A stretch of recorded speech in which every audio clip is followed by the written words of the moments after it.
Yeah, I wouldn't know. I think this one's one of the 10s. Yeah. Yeah, I'm now on Windows 11 with a new computer. All right, welcome everybody to Talking Niagara this morning. So it's Thursday, December 12th. And few of the headlines today before we get into them. French political crisis. The reason for the 13.2% budget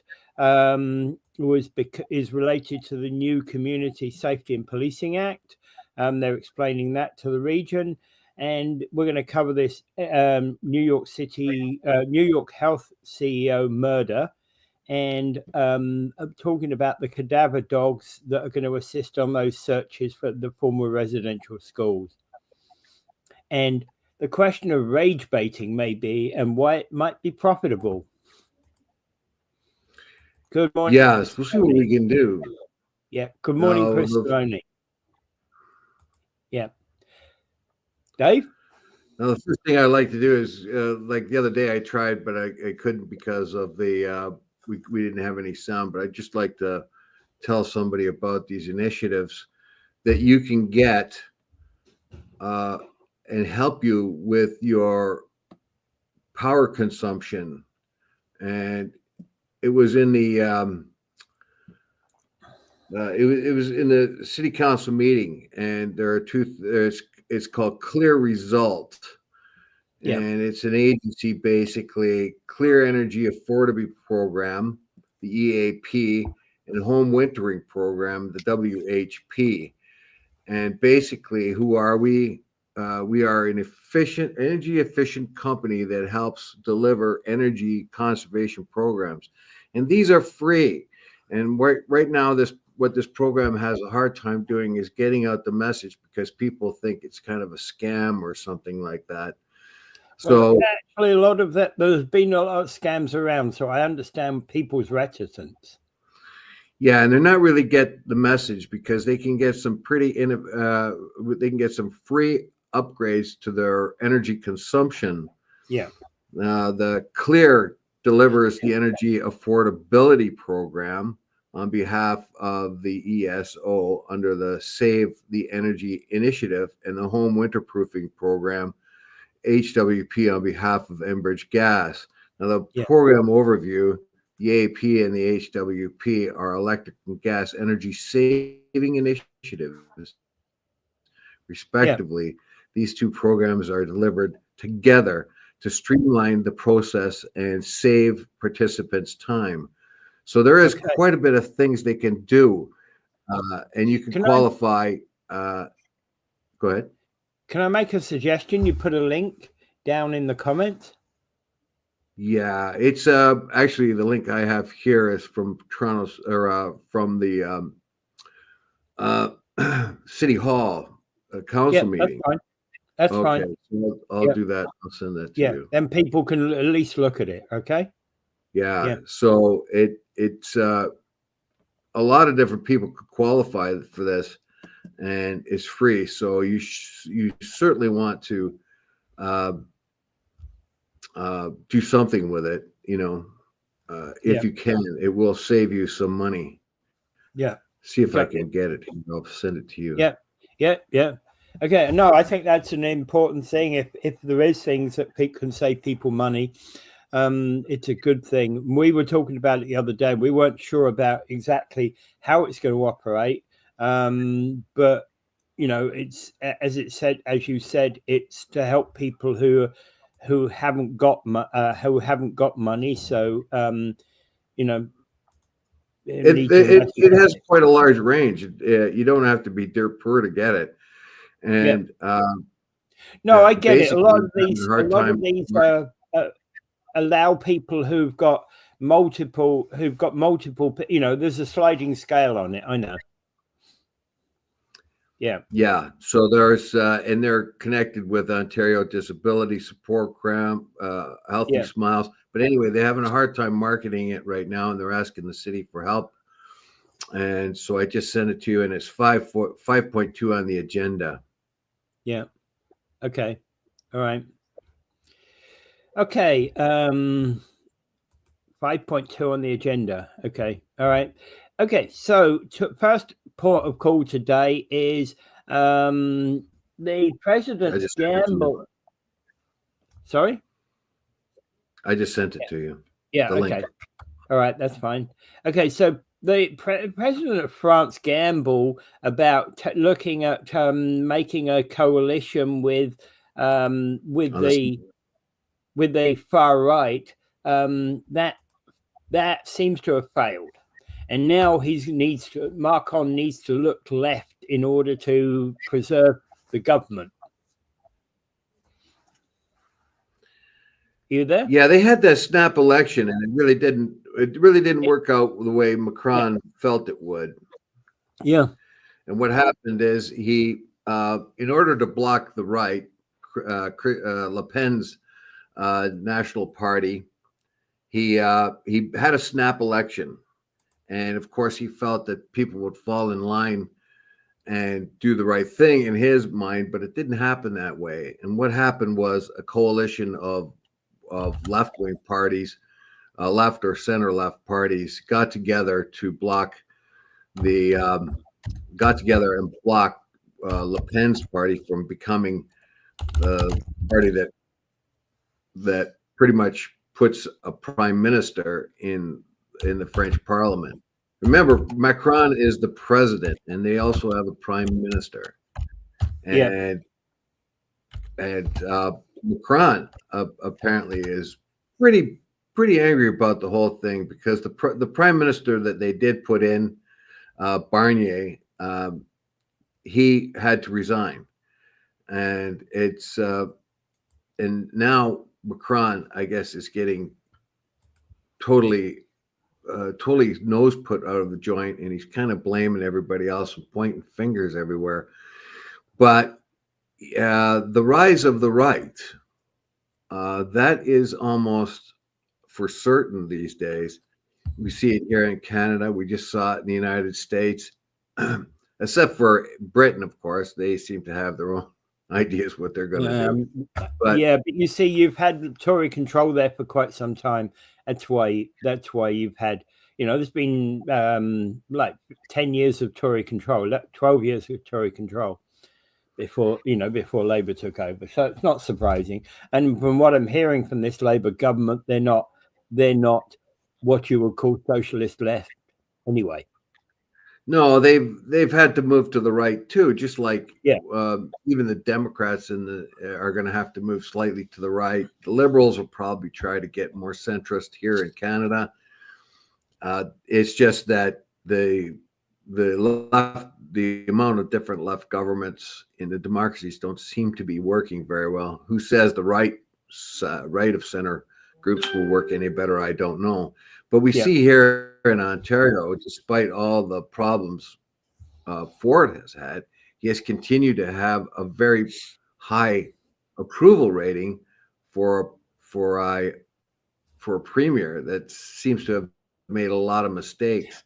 But he's a high-profile premier. He's a high-profile premier, and seemingly right at the moment, he can do no wrong. Yes, that's because there is no alternative of the kind of talk we hear. But you'll see that even the Ontario Liberal Party has turned its back on the carbon tax, which is thought to be one of the most left-leaning sort of legislations. And so they're moving a little bit to the right, if you like to think of that. You even see Jagmeet Singh and the NDP not having too much faith in the carbon tax either. Yeah. So even among parties that are traditionally off to the left, they are moving towards the center more, because the people's ideas of how they work, they're not pleased by the way they work, and we still have a lot of legacy left over from the sort of like the convoy in Ottawa and things like that. And so, and that populist type of movements like that. And you can argue even that Donald Trump's success was due to a lot to populism. So that the left establishment has not performed very well, and now people are kind of shifting to the left, and that puts Macron in a very, very, very difficult position.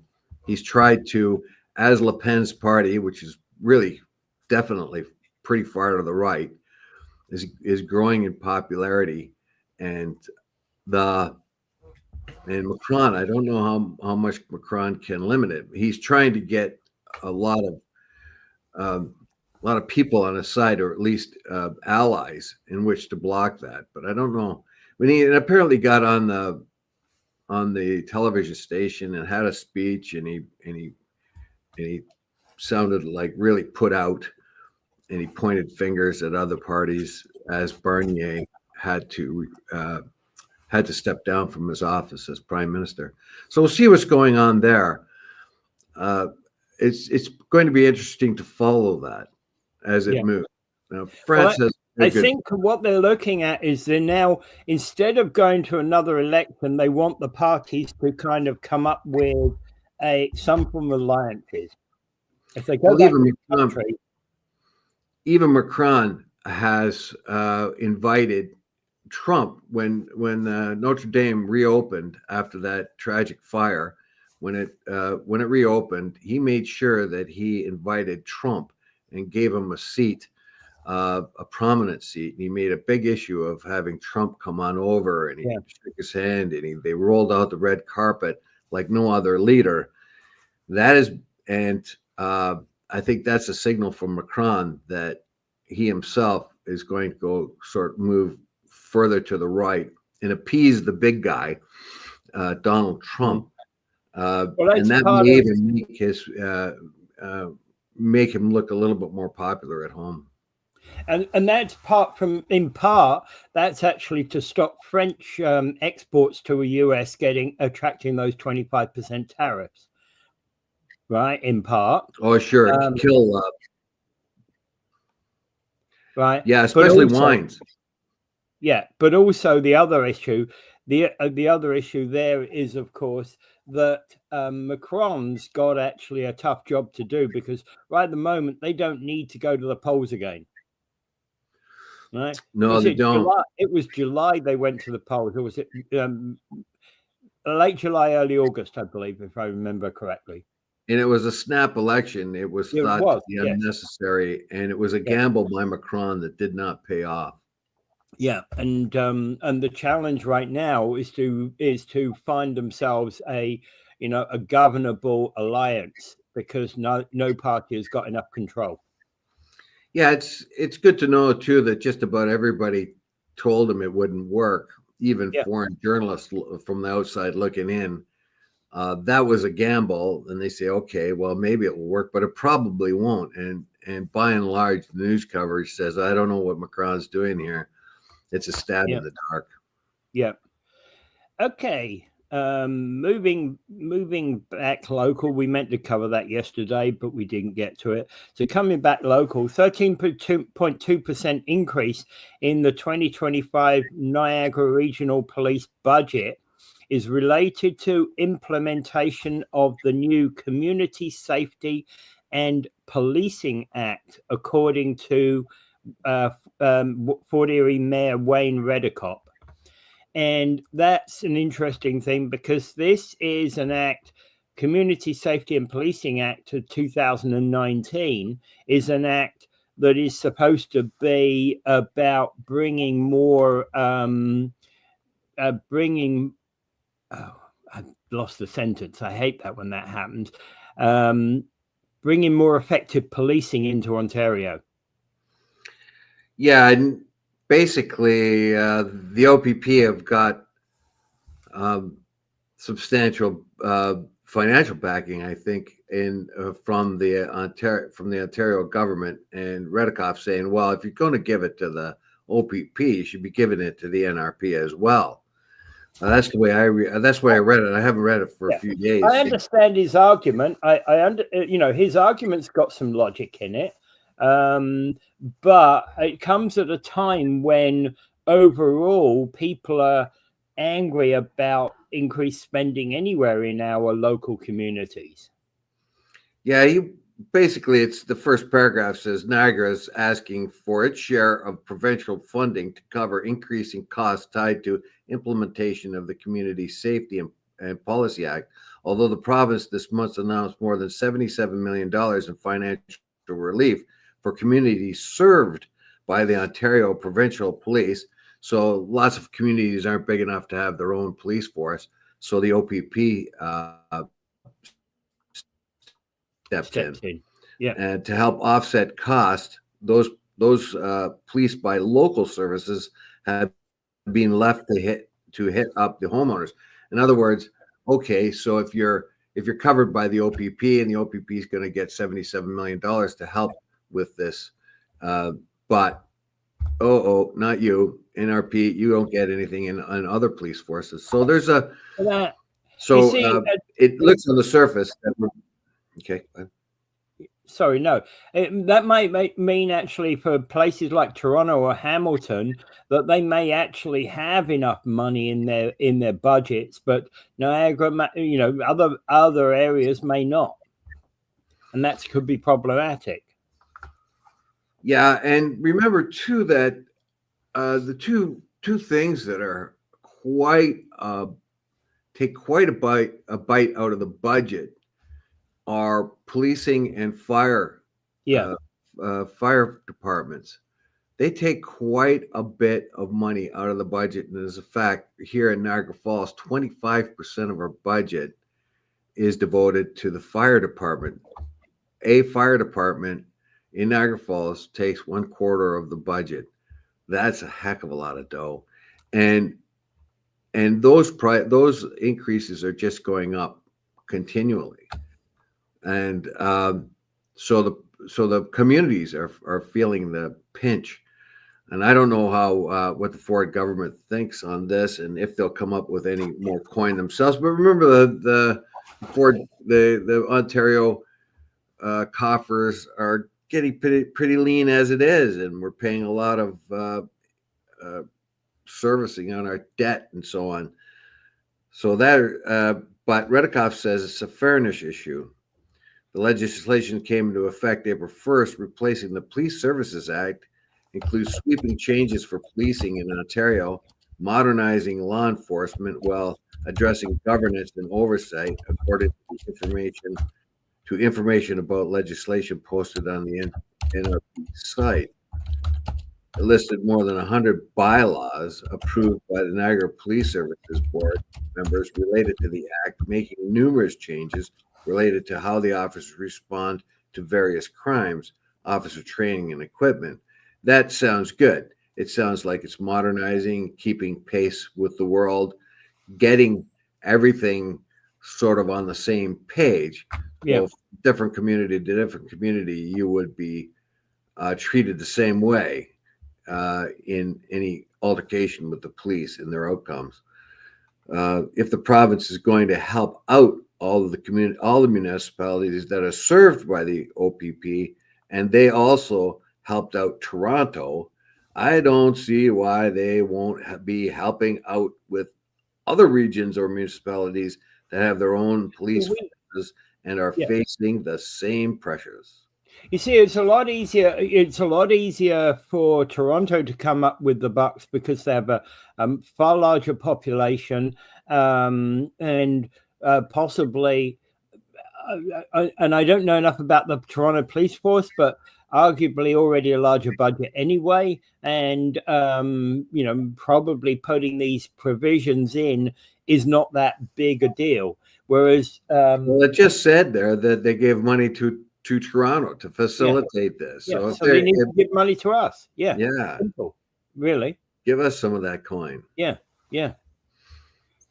And that's part of the problem here is they took in section 10 of this, they're talking about policing responsibility. So it's good that they're defining things like policing responsibility in areas, in a lot of areas, municipal boards, First Nation boards, the commissioner of police and their responsibility, First Nations, waterways, transportation, Adequate and effective policing is the other aspect, which is Section 11, which is is defined here, and and I think this is kind of an area that we have big problems here in Niagara region. Yeah, to be able to coordinate the police force and get a standard and modernize the various police forces, but that still costs money, and it's going to go on the taxpayers' bill.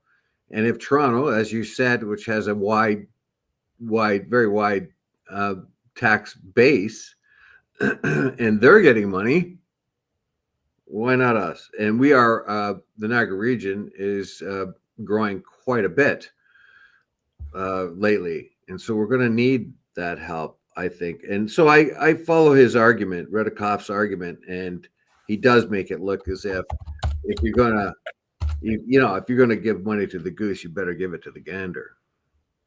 Yeah.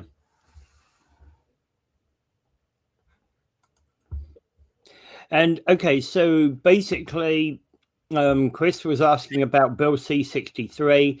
It's called the Online Harms Act, right? And basically, it's about relating to alleged harmful content online.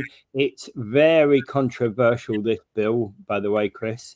And there's a lot of argument against it. Well, it's a potential for censorship, and that is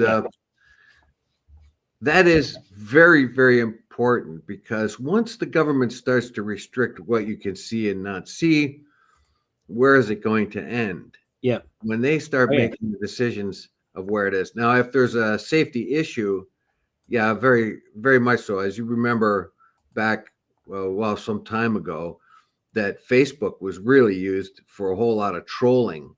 So they had to police it a little bit better. Now they sort of over policed it somewhat, but it was used and abused by people.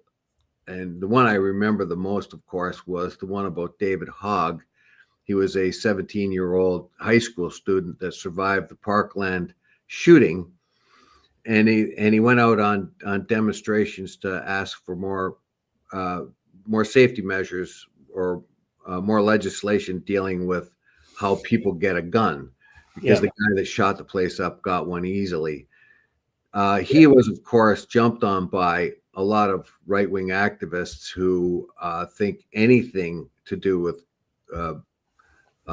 guns is a threat. So they made him out look like a Nazi, a fascist. They started saying things on Facebook that he wasn't even there at Parkland when it happened. Oh, yeah, nasty, real nasty piece of work that was. Yeah. Yeah, they had him on the Facebook page. I remember he was kind of waving to the crowd, and so they took his hand and put a lot of Hitler speeches in the background on him. Yeah. This is a 17-year-old kid who is just asking for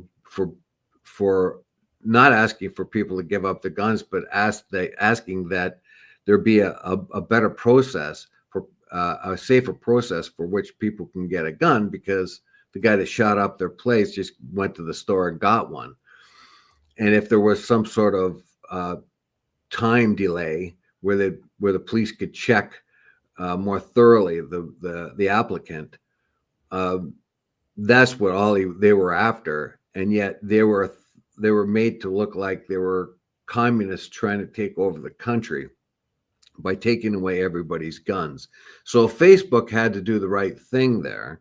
They had to make rules by which an agenda like that could not abuse Facebook, but that requires a certain amount of censorship. And well, sometimes that doesn't work, as you found out yourself, and I've had people being in Facebook jail for things that are really, we don't really understand why their content was thought to be offensive or dangerous of any kind.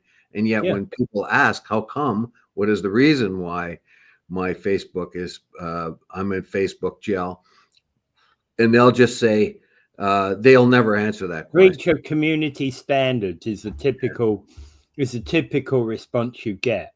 Yeah, and you say what standard? And my breach of community, what in one instance with I still have a web page that's banned because I tried it the other day. Not that the web page even exists anymore, but it was banned. I didn't even look it up, but the web page doesn't exist. But it was banned because I once criticized Facebook. Hey, if you're so scared of me, just come and debate it, right? Because that's exactly what I mean. If you really are, you're a big corporation, right? You've got to be defeating me in a debate any day of the week, right? Yeah, but you're not alone, and the idea is that you can't find what part of it was against community standards, and they won't there was tell nothing that was against community standards. It's the fact that I criticized Facebook. What I said about Facebook was that they are a monopoly and they need to be broken down. They need to be divested of WhatsApp, Instagram, and all the other websites that they control. That I've got nothing against Facebook being what it is, but also Facebook needs to drop. The other stance that I took is that they need to drop the question about what we were just talking about, censorship.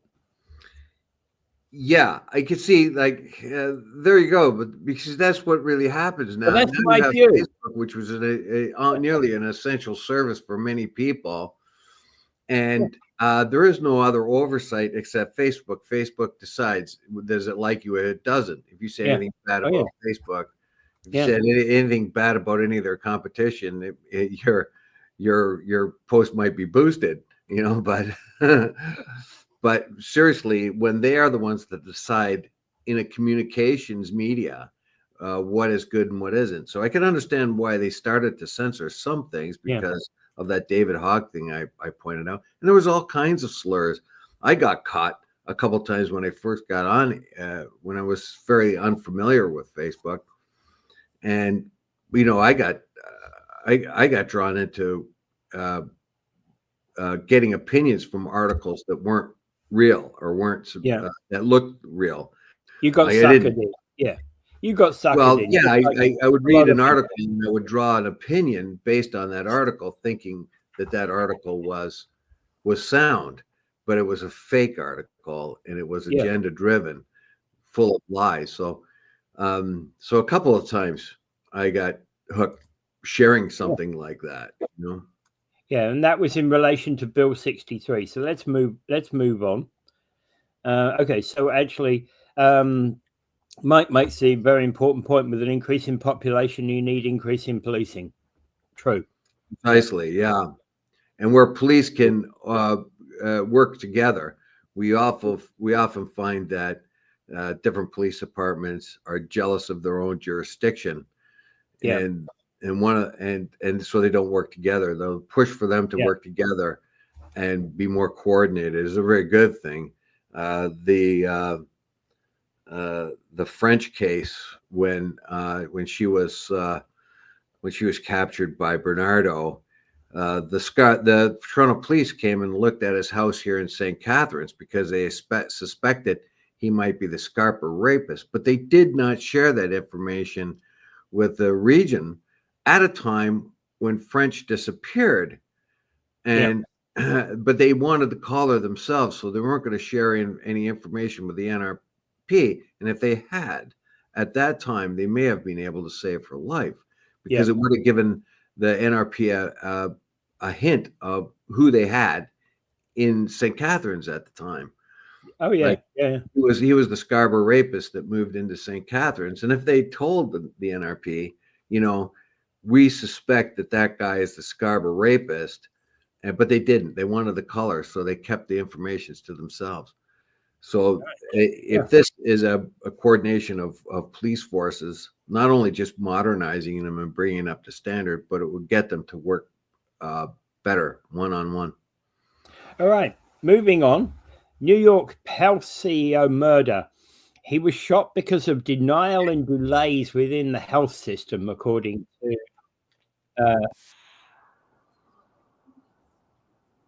Hey, how do I turn that off? What? How the hell do I turn that off? What? I don't see anything. I don't see anything. Well, anyway, this guy Luigi Mangione has taken it upon himself to murder a CEO of United Healthcare. And at first, you think it's a cold-blooded murder, and that's what it was, a cold-blooded murder. Yeah. But he is getting a lot of support from a lot of people. They think of him really as a hero. I think that's the wrong way to go, of course, because he's murdered a man in cold blood. But the United Care Health CEO was part of a company that denies 1/3 of all cases that come before it. And it has probably caused the death and suffering of a lot of people for the quest of money. Basically, they save money when they deny a claim, and their whole strategy apparently is to deny, delay, and defend, or deny, delay, and depose. Yeah. Their number one issue when a claim comes up: how can we get rid of this claim? Looking for the little fine print. I know my brother was denied a claim because they said that he didn't put any.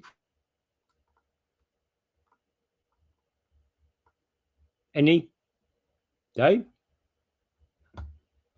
Yeah, and that's a big problem in the US, is actually about that ability to deny claims.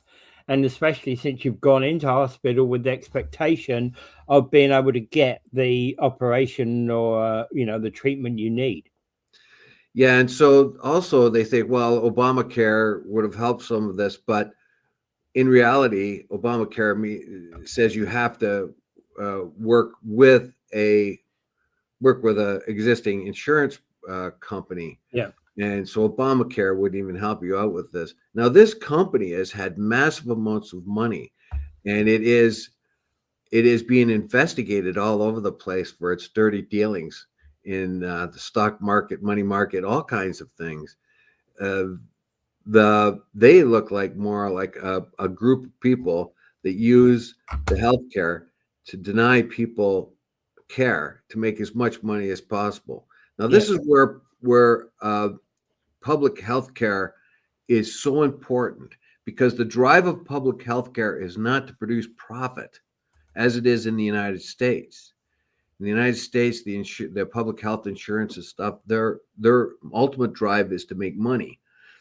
And it's not just the United Healthcare, but there are Blue Cross Blue Shield also have a very high refusal rate. If you've ever worked with the WSIB, they're now kind of an insurance company too.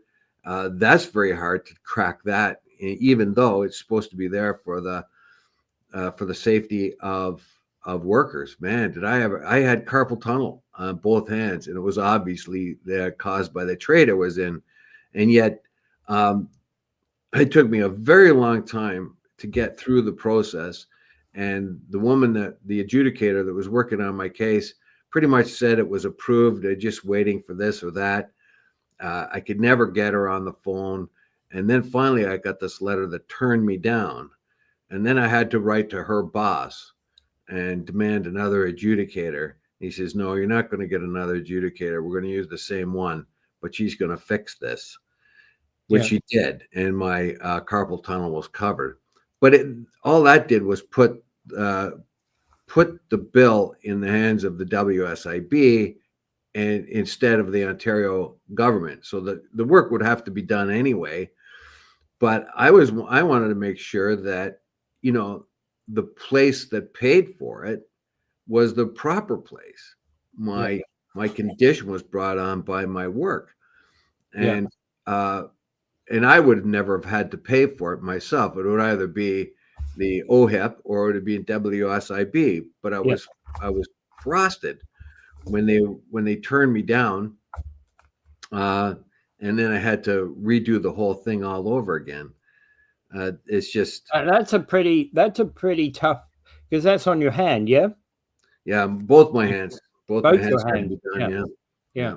That's a pretty tough bit of surgery. Yeah, Oh, sure. My hands, I had almost no feeling with them. They would cramp up like this at times. yeah. It was quite uh, and it was painful at night too. That's when it happens. At night, you get the carpal tunnel, and your hands become very painful, and it stops you. It prevents you from Well, sleeping. that's one of the reasons why I'm glad I'm no longer in the IT industry, because, or at least doing the programming, because that was real bad on my hand. Yeah, you know all the what? It's only a 15-minute operation. I watched them do it. So you just put your hand out there. They make a little cut. They cut the sheathing on the nerve to give it relief, and that's it. But it gives me a lot of relief. My problem, of course, was that I waited too long to have it, so I Yeah. lost some of Oh the yeah. feeling in my fingers. Yeah. You waited way too long, and it shouldn't. Your hand shouldn't have been crumpled up like that. You should have gone when you had the pain. Pain in your fingers, type, when you're getting numbness in your fingers. Well, my particular problem was that I would have lost work if I'd gone for the Yeah, operation I get at a that. time when there was a lot of work. And when you work construction, like I did, industrial construction, you have to take the work when it happens. Yeah. But it worked out. I still have tingling in my fingers a little bit, but I still drop things a lot because I have to remember that you don't realize how sensitive your fingers are. And when you go and grab and pick something up, your fingers know that how hard to hold it and all that. Yeah. Yeah. But with carpal tunnel, you get mixed messages, and you end up dropping things. And you think, well, I just had that in my hand. How did I drop it? Just so long as you're not dropping a hot cup of coffee. Yes. Well, there you got a big grip. So Yeah. Yeah. All right. So we were talking about this yesterday. Cadaver dogs to assist in the former residential schools search for bodies. yeah, Because the ground penetrating radar didn't give really any success at all. All it does is finds anomalies in the ground, which those anomalies could have just been when somebody, somebody digging a trench or something when they were building those schools. Yeah, the press here, of course, the GPR, ground penetrating radar, identified 215 anomalies in the former Kamloops Indian Residential School, but there has been no bodies, as we've said before. These anomalies could be anything. Now they're trying to think of other ways of trying to find bodies. I would have thought cadaver dogs after all this time would be an impossibility. Apparently not. Apparently not. Cadaver dogs can smell what happens when a body starts to break down, and there are certain chemicals that happen and stay around for a while. So the cadaver dogs but you are. see, a 100-year-old body is not going to be recovered. Granted, maybe a 30-year-old might be. Possibly, I don't know the extent, but they're using the cadaver dogs, particularly where ground penetrating radar isn't that good. Yeah. But what I have problems with the articles, everybody seems to be, those people that write these articles seem to be a little bit afraid of saying, well, we haven't found any bodies yet, and this is another attempt to get them, and it's going to cost money to do that. Now, if they can actually find the bodies and bring some sort of closure to families that think they have a relative somewhere buried, that would be good. But the ground penetrating radar indicates anomalies in the soil where these dogs only indicate on human remains, nothing else. The dogs alerted handlers of 28 different locations, many of those areas where the GPR was also indicated something in the ground. Well, why isn't somebody digging up one of these anomalies, or have they? Like, this is frustrating. So they found an anomaly, and a cadaver dog has also felt there was an anomaly there. Is anyone digging that particular place up? It never says about anyone digging anything up. What are they doing with the anomalies? Are they digging them up? Yeah, exactly. Let's dig them up. Find out whether there is. I get that. Hey, you run a cadaver dog over an area, you stick flags in where he indicates, right? But once the cadaver dog, because to run a cadaver dog costs time and money, right? You've got to have the person, the trainer, alongside. You've got to have so you want to get a load of flags in the ground at the point when the cadaver dog's going to indicate, right? And then you want to dig them up in the next coming weeks, right? So let's dig them up, right? So yeah, you don't hear about, oh well, this anomaly was dug up and they didn't find anything. They must be digging up some of them, because we know that they haven't found any bodies yet or any kind of remains. And yet they found 200 and something anomalies. So you would think there must be one of them have something that you can determine what it was or what it wasn't. And if it wasn't a body, well, that's good, but frustrating, because I don't know. Is this a wild goose chase? Is it a really good thing to do? But there is a lot of pressure on, and we can go back to the out west. I forget what the province was. I think it's Manitoba, where they had suspected they had prostitutes that were murdered and thrown into dumpsters and such, and ended up into the land waste site. And the local indigenous people wanted the landfill to be cleared away so they could find these individuals, but nobody knows for sure if they're in there. They suspect they're there, and the landfills cover them up. Well, it was refused for a lot of times because of the fact that it would have been cost a lot of money and no results. But it appears that's going forward now. Yeah. So that's a little bit different. They do know prostitutes were killed and they were likely in the landfill sites. But the children, where are they? Who knows? Yeah. Like, are they there? Yeah, exactly. And this is the big thing. Stick some flags in the ground, get some people digging, right? Either way. Right. So former OPP detective Mark Hutchinson has basically said, I think dogs are a much better tool than GPR. He's now president of Investigative Solutions Network, who's together with Missinaba Creek First Nation are doing a lot of the work in this. I think the public in general is getting a very skewed idea of the residential schools. We know they weren't really all that good for the kids, but we have found out that a lot of the indigenous people wanted their kids to go to the schools because they felt that would give them a leg up. But also, now we hear about the ones where the people come and they drag their kids out of the house and stuff like that. But what is the real story? What is the complete story? And the Catholic Church took it on the nose, and I was pretty angry about the Catholic Church and the Anglican Church and all the others. But when I look at it, it's not nearly as bad. It might have been bad, but it's not nearly as bad as it seems to have come out in the press.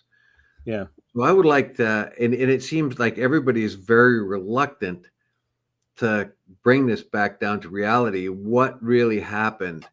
And I think we could move forward more if we don't suspect some monstrous amount of chicanery where kids went to school and they were abused and they got sick and weren't fed and they were sexually abused and then buried without a marker. As Mike Cushman was saying in relation to those spills that we were talking about, that you can't go around making accusations first. You've got to investigate and try and find the source before you can actually make accusations. Because likelihood is it was an innocent spill that led to, the poison in the creek. Maybe not, but you have to find out. And the fact that an accidental spill can happen. Yeah, but making accusations puts everybody on the back foot, right? Well, yeah, but so they can ask where things might happen likely. And there's Karen Fraser come up. I've seen Karen's stalking me, by the way. I've seen her twice in 2 days. Good for her. Bad for you. Right, inquiry around such I like Karen a lot. Right, Randy basically is saying the inquiry around such accusations as residential school atrocities should have the full attention of whatever resources we can bring the truth and evidence to light. Yeah, but we have to get to the point where some spades in the ground. What is the realities here? Yeah, that's what I want to know. What the realities are. So I think a lot of it, we were diverted to this horrible cadaver, the missing children and so on. And yes, there were abuses, but in order to really come to terms with residential schools and how best to try to cure it, the effects of it going forward, we really have to find the real basis of it. Now, we know the residential schools weren't any good. They lasted almost 100 years, for crying out loud. Well, about 80 years. And there's a lot of stories. The ones I hear are kids basically went to residential schools and then just ran away and went back home. But we have to start at a place of truth. And when we start thinking of evil people killing and abusing children and hiding it, we really have to be careful here, because the public gets the idea that there were monsters running these residential schools and the children weren't protected. Remember, a lot of these people who worked in the residential schools, they were given that job. It wasn't their idea to have a residential school, but they were given the mandate to try to get the residential schools and ostensibly help modernize and bring up to the same level as or the other Canadians. Yeah, and it's easy to criticize in hindsight. Yeah, now it was the wrong approach. It was very much the wrong approach. We see in the United States that Biden has apologized to the Indigenous people there, because they had the same process. They were called Indian boarding schools, but it was essentially the same thing. And of course, we've mentioned that the Australians did nearly exactly the same thing with the Aborigines. Yep. It was a mistaken program, but was it as evil as it seems to be portrayed in the press? And the press are very reluctant to say, hey, wait a minute, maybe this wasn't as bad as all that. And the government just jumps and says, aha, we're going to fix it. We can make it look good. But you have to start with the realities and the truth. When you start to talk about truth and reconciliation, truth is the first word there. Yeah, exactly. We can't, until we know the truth, we've got problems. Yeah, and there's no way of helping cure what happened unless you know what happened. Obviously, it wasn't a good thing overall for Indigenous kids to be separated from their parents, but also, and this happens though. This happens in schools like boarding schools in England. They take their kids and separate them from their families, so that could be a trauma for kids overall, where they're separated from their parents, particularly their mothers. But one of my cousins was a kid, and he went to a private boarding school himself at a very young age, and so that's pretty much the same thing. But you have to start from a point of truth. Where were the abuses? How did it affect the young children? How can we make it better? But you can't start from a place that says there are children that were killed, or children that were babies that were put in the basement of a church. And then when you go there and start believing that stuff, and then when you go into the basement of these churches, you find nothing. And yet the rumors in and around the community is that there were so many babies stuffed in holes in the walls or buried in the walls of the church basement. Now, that happened. That kind of thing actually happened. It happened in the convents in Ireland, where they were women that got into young ladies who got into trouble, basically got pregnant out of wedlock, would go and have their babies, and they were treated pretty bad. Their babies were taken away from them and given up for adoption, and they babies that didn't make it, they did do things like that. So there is that it is possible, but we have to really get to the truth of it and find out what really happened and how we can somehow mitigate it and be fair to the Indigenous people. Now, we do know that the residential schools was not a great idea, but yeah. Peter Bikers, no inquiry will spare Canadians from the political expediency of a well-told myth. Proof does not need the UN to declare itself, right? So, yes, the process is as evil simply because the idea of educating to push your beliefs on another is inherently bullying, as it's our way or else, says Randy. But Ireland had no real estate to hide bodies anywhere, and they intervened, invented creative ways to hide things in plain sight. Yeah, that's possible, and it's but yeah. So basically, we've just got to. I think, unfortunately, when anyone wants to make a point these days or bring up an issue, they use the Overton method, which is, if there was 100 people abused, they'll say it's 10,000. Yeah. Right. Just to get the headlines. Yeah. And bring attention. But unfortunately, just about everybody uses the extreme exaggeration. And in time, that is one of the reasons why we don't trust our press anymore, for sure. Yeah.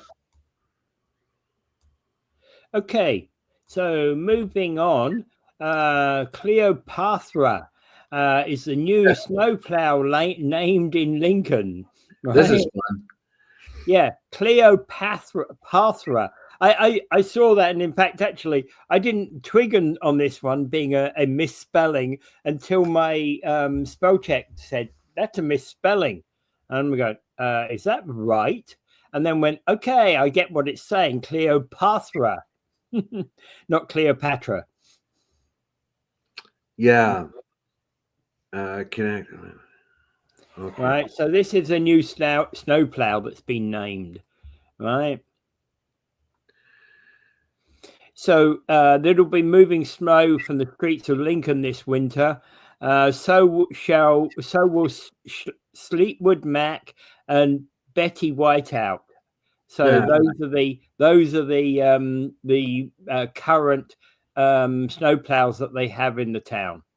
Yeah, that's pretty good, and the kids got involved in this. I think the kids from different schools came up with the names. I think some of them, and the schools' names can be sort of identified with certain ones of them. Cleopatra, that's a good one, and the other ones are too. They have well, they got a few like Melton John, Skip the Ditches. Yeah, Taylor Drift, Yeah, this is Control, fun. control, salt, delete. Yeah, that's very fun. I think that's yeah, when we report on so many serious things, and this is kind of like when the community Oh got yeah, together and had some fun. yeah.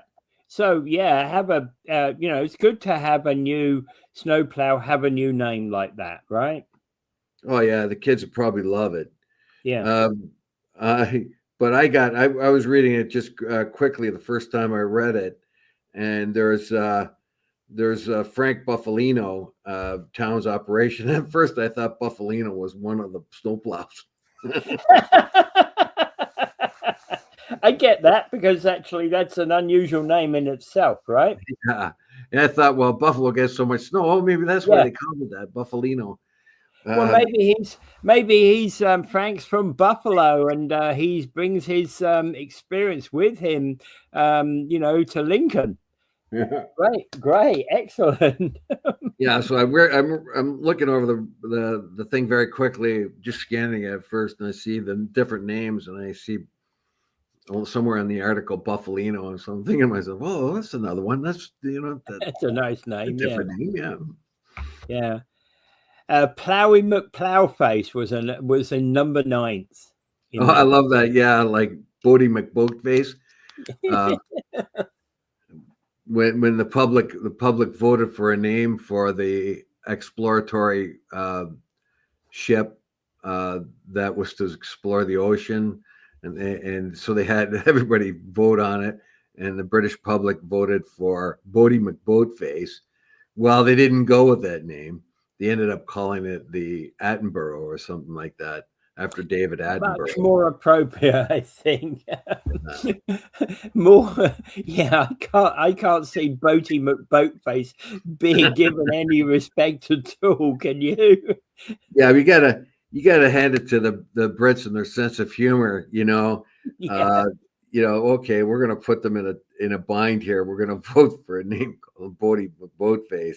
Now, what are they gonna do? Yeah. All right. Okay. So that's interesting. So the other one that I found interesting, rage baiting and why it's profitable.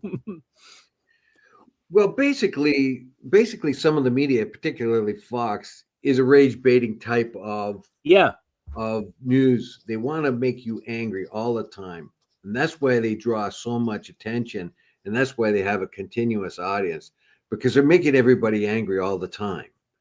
Well, yeah, but this is based around a social media content creator, Winter Zesu, who lives out of New York City, and she's earning thousands of dollars from posting on social media by the rage hate that she generates. Yeah, I posted the article actually, and the reason why I did, because I've heard other reports about rage baiting, and now she posted that she makes money by purposely putting videos on her website that will make people angry, and they just kind of just go out of their minds and write her nasty letters and all that. Well, she's found that that's an excellent way of making coin, because he gets a lot of followers that way, followers that hate her. Every single video of mine gained They say in millions of views politics. because of hate comments. This is her quote. Every single video of mine that has gained millions of views is because of hate comments, said the 24-year-old. Yeah. And she said in those videos, she documents the life of New York City model whose biggest problem is being too pretty. Right? That's the way she titles it, and she gets nasty hate comments saying, "You're not the prettiest girl," or "Please bring yourself down. You've too much confidence." Right? Well, I think that would probably be one of the more milder things coming her way. That would be mild, I think, but she's a nice looking young lady, right? There's no doubt about that.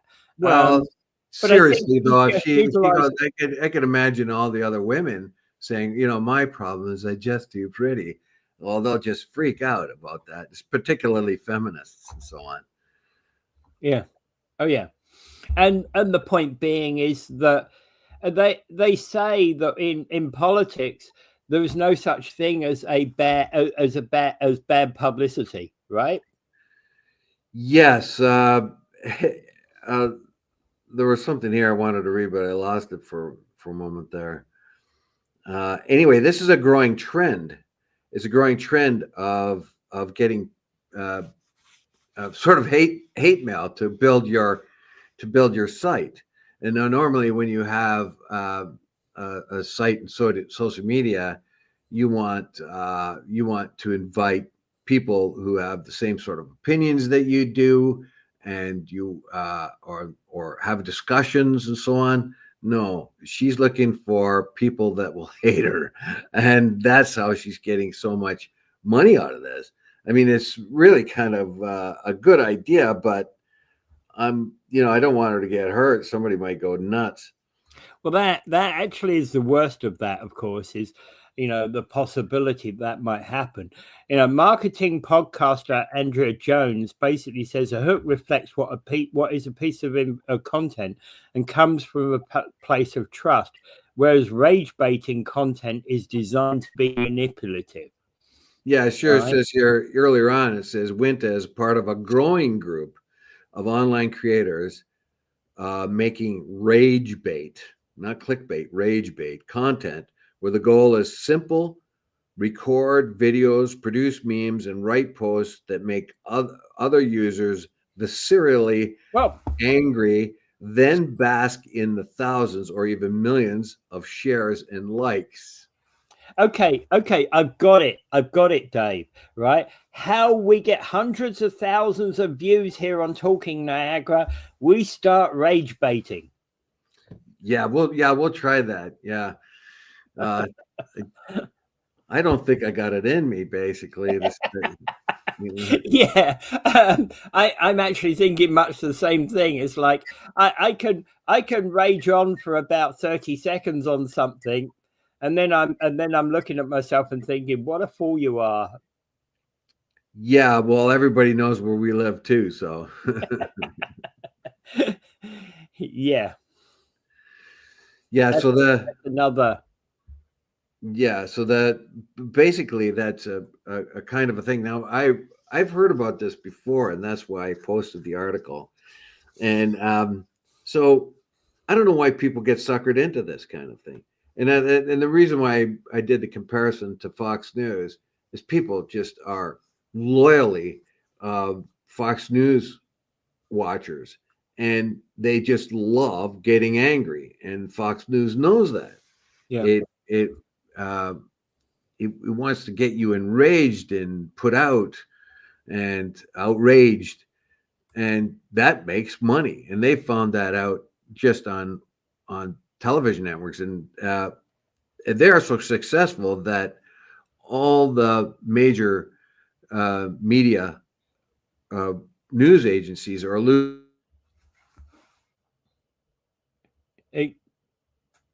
What happened? News agencies are being aloof. Yeah. Dave?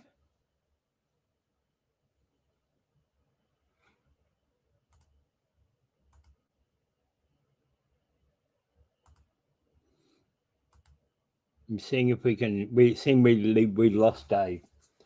Right. There you are. There we go. There we go. We lost you for a second or two. Yeah, that's the second time we did here. So basically the rage baiting thing is a thing, and we know that the network Fox. I pointed out that I compared it to Fox because they use similar kind of things in making you incensed, but that seems to be very attractive. And we found out that Fox is the only news network that hasn't lost viewership of the main media, news media, and so as a matter of fact, the fact that Fox is such a joke to most of us, but guess who? Doug Ford is put his advertisements to defend Ontario against tariffs coming up. He's what network did he use? he used Fox Yeah. because he can get much more viewership there.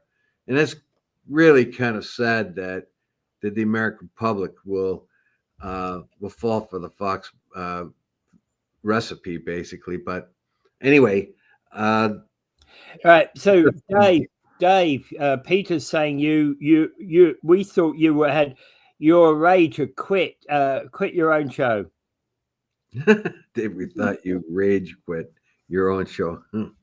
I don't really quite get that. Yeah. Anyway, yes.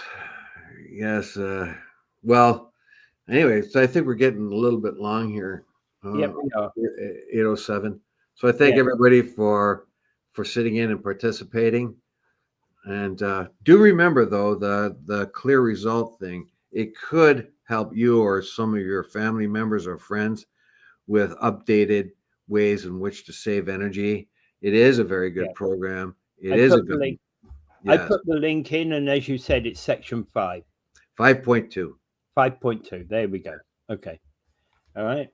So thanks, everybody, and have a great day. And Dave? Without further ado, I bid you adieu. Pray for peace.